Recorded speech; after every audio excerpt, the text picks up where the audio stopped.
আসসালামু আলাইকুম। আজকে আমি আপনাদের সাথে মজাদার একটি ফ্রাইড রাইসের রেসিপি শেয়ার করব, যা খেতে খুবই মজা হয়।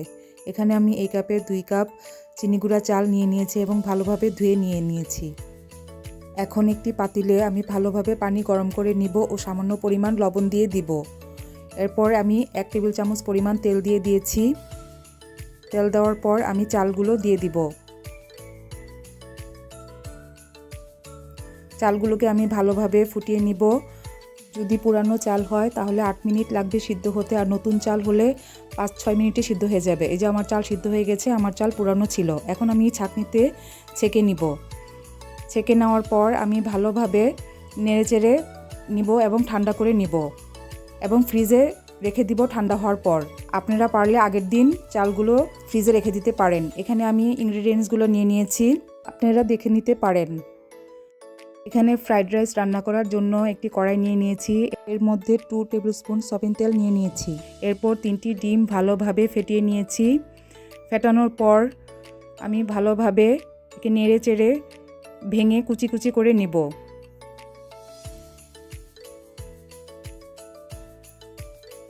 এরপর আমি সামান্য পরিমাণ লবণ দিয়ে দিব। লবণ দেওয়ার পর সামান্য পরিমাণ সাদা গোলমরিচ দিয়ে দিব। এরপর ভালোভাবে নেড়েচেড়ে মিশিয়ে আমি উঠিয়ে নিব। এরপর 100 গ্রাম বাটার দিয়ে দিয়েছি। বাটারটা মেল্ট হওয়ার পর আমি হাফ কাপ পেঁয়াজ কুচি দিয়ে দিয়েছি। 1 টেবিল চামচ রসুন কুচি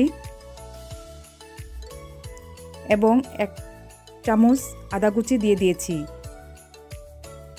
এবং ভালোভাবে নেড়েচেড়ে কিছুক্ষণ ভেজে নেব। ভাজা হওয়ার পর আমি এখানে 200 গ্রাম মাংস নিয়ে নিয়েছি।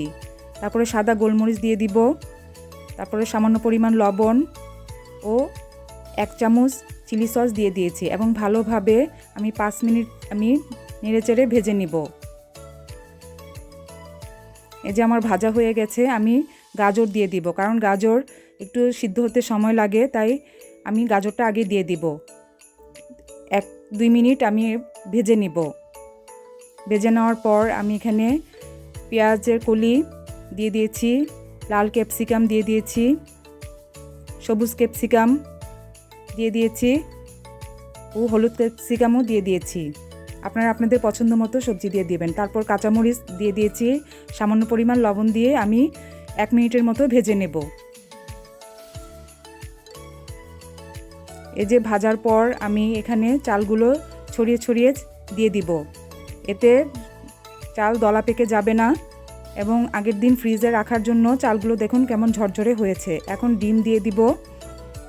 তারপর সাদা গোলমরিচ দিয়ে দিব 1 চামচ পরিমাণ। তারপরে সামান্য পরিমাণ চিনি দিয়ে দিব।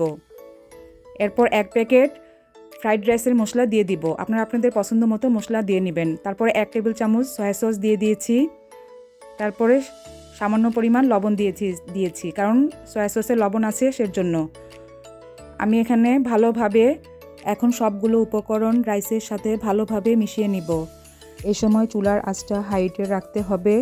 আমি 2 মিনিট ভালোভাবে নেড়েচেড়ে ভেজে নেব। এই যে আমার ফ্রাইড রাইস রান্না হয়ে গেছে। আপনারা আপনাদের পছন্দ মতো এখানে চাল নিয়ে নিতে পারেন, বাসমতি চালও আপনারা ব্যবহার করতে পারেন। এখন আমি একটি প্লেটে পরিবেশন করে নেব। দেখুন আমার ফ্রাইড রাইসটি কত সুন্দর ঝরঝরে হয়েছে ও কালারফুলও হয়েছে। আপনারা এইভাবে বাড়িতে ফ্রাইড রাইস রান্না করে খাবেন, আশা করছি ভালো লাগবে। ভিডিওটি যদি ভালো লেগে থাকে তাহলে লাইক, কমেন্ট, শেয়ার করে দিবেন। আল্লাহ হাফেজ।